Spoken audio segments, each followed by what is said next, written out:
Hello, Sagittarius, Samanay, sa ilang Venus signs. Kamusta kayo?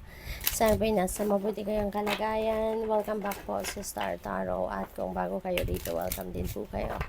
Please subscribe, like, share my videos, and leave me a comment po kung nakaresonate kayo. Thank you.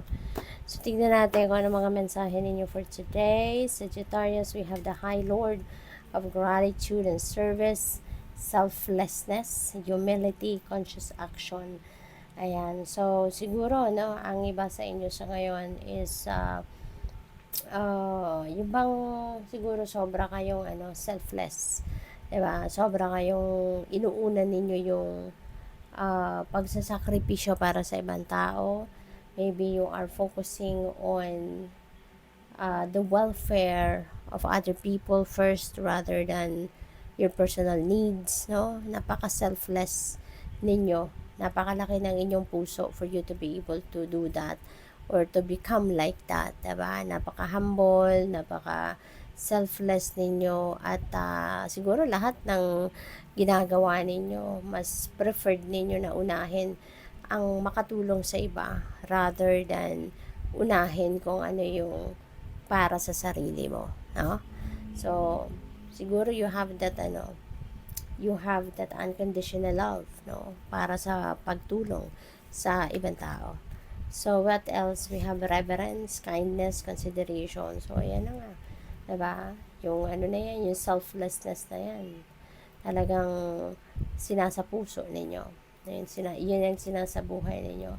You are always, thinking of well-being of other people. You're always thinking of what is good for other people. At pero sana hindi rin ninyo nakakalimutan yung sarili ninyong pangangailangan. Diba? Sana hindi rin ninyo nakakalimutan um, yung sarili mo din. Diba?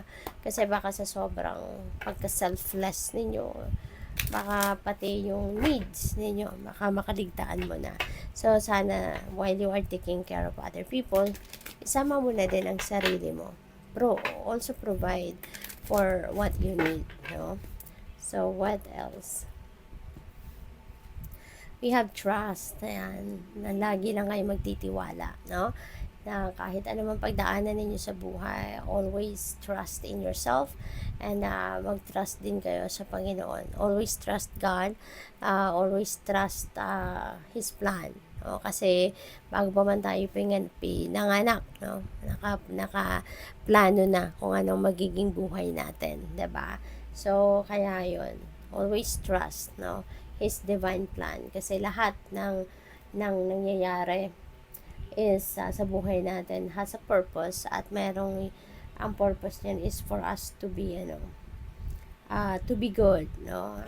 Kung ano ang pinaplano niya para sa atin or ginagawa niya para sa atin ay kung ano ang makakabuti para sa atin. Alright? So, we also have recovery. Ayan. So, ang iba sa inyo rito, siguro baka meron kayong mga physical ailments or may mga emotional problems, mga ganun. Ano man ang sitwasyon na hindi masyadong maganda para sa inyo sa ngayon, maybe you are going to recover from that na from here on, no? Maybe the recovery is coming, the healing energy is coming your way para na sa gayon maka-recover na kayo sa kung anumang mabigat or mahirap na inyong pinagdadaanan sa buhay. Okay? So, tingnan natin kung ano pa ang mga mensahe para sa iyo. Sagittarius, we have 8 of Pentacles.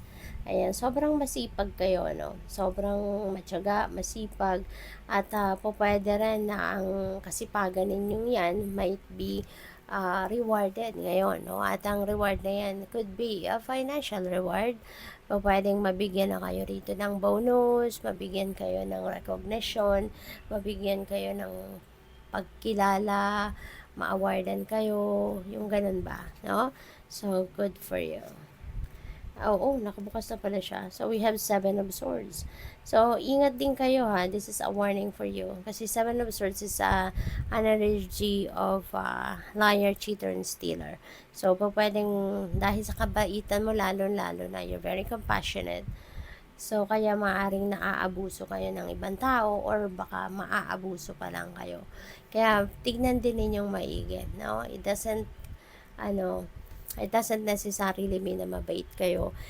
Papalagpasin mo na lang, no? Kung ano man ang mga panluloko na maaaring gawin ng mga tao sa'yo. Wag naman, no? Wag naman sanang humantong sa ganon. So, dapat, alam mo pa rin, maglagay ka pa rin ng boundaries, no? Healthy personal boundaries. Wag mo namang hayaan na lukuhin ka ng ibang tao, 'di ba? Dahil sa kabaitan mo kasi pwede, no? May mga taong mag-a-attempt na lokohin ka kasi bait-bait mo naman 'di ba? So, wag naman sana, 'di ba? So, what else? You have the sun. Wow, napakaganda. The sun is going to shed its light in all areas of life. No? Magiging maganda ngayon ang kaganapan sa buhay mo. Magliliwanag ang lahat. Things are going to fall into its right places. Things are going to be all right. Magagamot na yung mga, kunyari, merong mga hindi magandang masyadong pangyayari sa ibang parte ng buhay mo. Rest assured that that will be fixed. Rest assured that that's going to change for the better. Yung mga ganon. Kaya, good luck sa'yo. So, this is also about success, no? So, po pwedeng magtatagumpay din kayo pagdating sa pera. It could be material success, financial success, success in your relationship, or sa inyong trabaho, career, or negosyo. So, we have the Magician. Wow. So, this is a new beginning energy, no? Bagong simula ito, bagong ganap sa buhay, bagong chapter in your life that is about to happen or that is about to unfold.